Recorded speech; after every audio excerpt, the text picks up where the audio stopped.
ഈ ബീഫ് വെച്ച് മലയാളിയെ ആക്രമിക്കുമ്പോൾ, ബീഫിലേക്ക് മതം കുത്തിത്തിരികി അത് വെച്ച് ആസ്വദിക്കുമ്പോൾ, അല്ലെങ്കിൽ പോർക്കോ അല്ലെങ്കിൽ വേറെന്തെങ്കിലുമാകട്ടെ അതൊക്കെ വെച്ച് അതിൻ്റെ സംഗതികളൊക്കെ വെച്ച് ആഘോഷിക്കുമ്പോൾ, കേരളത്തിലെ പുരോഗമന രാഷ്ട്രീയ പ്രസ്ഥാനങ്ങൾ അല്ലെങ്കിൽ അതിൻ്റെ യുവജന പ്രസ്ഥാനങ്ങളുടെയൊക്കെ അജണ്ട എന്താണെന്ന് ചോദിച്ചാൽ, അവർ ഇത്തരം ഫെസ്റ്റുകൾ വെച്ച് ആളുകളെ തൃപ്തിപ്പെടുത്തി ഇവിടെയുള്ള മലയാളികളെ വോട്ട് ബാങ്ക് ആക്കി മാറ്റി മറിച്ച് വോട്ട് ശേഖരിക്കുന്ന ഒരു സംഗതിയുടെ തിരക്കിലാണ്.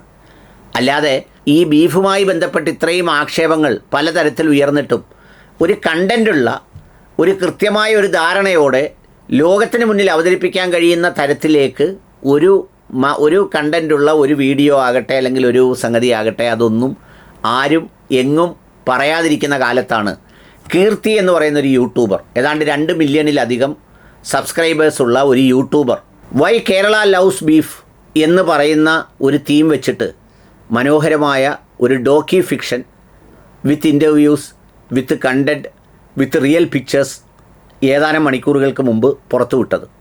അതിൽ ബീഫ് കഴിക്കുന്നവരുടെ വിവരങ്ങളുണ്ട്, തത്സമയ ദൃശ്യങ്ങളുണ്ട്, ഡയറ്റീഷ്യൻസിൻ്റെ ഒപ്പീനിയനുണ്ട്, അതുപോലെ തന്നെ മറ്റു പല ആളുകളുടെയും സാഹിത്യ മേഖലയിലുള്ളവരുടെയൊക്കെ അഭിപ്രായങ്ങൾ ശേഖരിച്ചുകൊണ്ടുള്ള മനോഹരമായ ഒരു വീഡിയോ ആണിത്. ഈ വീഡിയോയിൽ വളരെ ഗുരുതരമായൊരു തെറ്റിദ്ധാരണ ആളുകൾക്കിടയിൽ സാധാരണ ആളുകൾ വിചാരിക്കുന്നതുണ്ട്. ഈ ഉത്തരേന്ത്യയിലൊക്കെ വിചാരിക്കുന്നത് ബീഫ് എന്ന് പറഞ്ഞാൽ പശു ഇറച്ചിയാണെന്നാണ് ധരിക്കുന്നത്. എന്നാൽ ബീഫ് എന്നത് ഇവിടെ പോത്തിൻ്റെയോ എരുമയുടെയോ ഒക്കെ ഇറച്ചിയാണ് ധാരാളമായി ഉപയോഗിക്കുന്നത്. പശുവിനെ അങ്ങനെ പശു ഇറച്ചി എന്നും പറഞ്ഞ് ആരും വിൽക്കാറില്ല. അഥവാ വിൽക്കുന്നെങ്കിൽ അത് തെറ്റിദ്ധരിപ്പിക്കപ്പെട്ട നിലയിലൊക്കെയാണ് വിൽക്കുന്നത്. പണ്ടൊക്കെ കുമ്പൻ എന്ന് പറയുന്ന ഈ പശുവിൻ്റെ ആങ്ങളെ ഇങ്ങനെയൊക്കെ ചെയ്യുമായിരുന്നു. പക്ഷേ ഇപ്പോൾ കുമ്പനൊന്നും അധികം എങ്ങും ഇറച്ചിയായിട്ട് കാണാറില്ല, മൂരി എന്നൊക്കെ പറയുന്നത്. ഇപ്പോൾ അധികവും ആടും പോത്തും എരുമയുമാണ്. എരുമ ധാരാളമായി ആന്ധ്രയിൽ നിന്നും തെലങ്കാനയിൽ നിന്നും ഒക്കെ ഇഷ്ടം പോലെ വരുന്നുണ്ട്. ഇതിനെയൊക്കെയാണ് ബീഫാക്കി മാറ്റുന്നത്. എന്ന് മാത്രമല്ല, സാധാരണക്കാരന് ഏറ്റവും എക്കണോമിക്കലായിട്ടുള്ള പ്രോട്ടീൻ കണ്ടൻറ്റും ഒക്കെ കിട്ടുന്ന ഒരു സംഗതിയാണ് ഈ ബീഫ് എന്ന് പറയുന്നത്. അപ്പോൾ അതിനെതിരെ നടത്തുന്ന ഈ ആക്ഷേപം യാതൊരു അടിസ്ഥാനവും വസ്തുതയും ഇല്ലാത്തതാണെന്ന് ലോകത്തെ അറിയിച്ചുകൊണ്ടാണ് അവർ അത്തരമൊരു വീഡിയോ എടുത്തിരുന്നത്. അതിന് മണിക്കൂറിൽ തന്നെ ഏതാണ്ട് 1,00,000-ലധികം വ്യൂവേഴ്സ് ആയി കഴിഞ്ഞു. ആ വീഡിയോയുടെ ക്ലിപ്പ് ഞാനിതിൻ്റെ ഡിസ്ക്രിപ്ഷനിൽ കമൻറ്റ് ബോക്സിൽ ഇടുന്നുണ്ട്.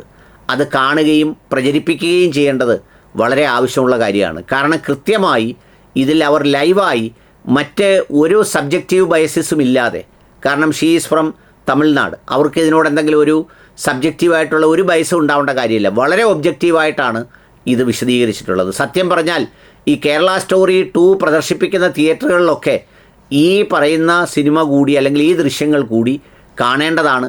ഇത് മലയാളി പങ്കുവെക്കേണ്ടതാണ്. കാരണം ഇത് മലയാളികളുടെ ഒരു അഭിമാനബോധത്തിൻ്റെ ഭാഗം കൂടിയാണ്.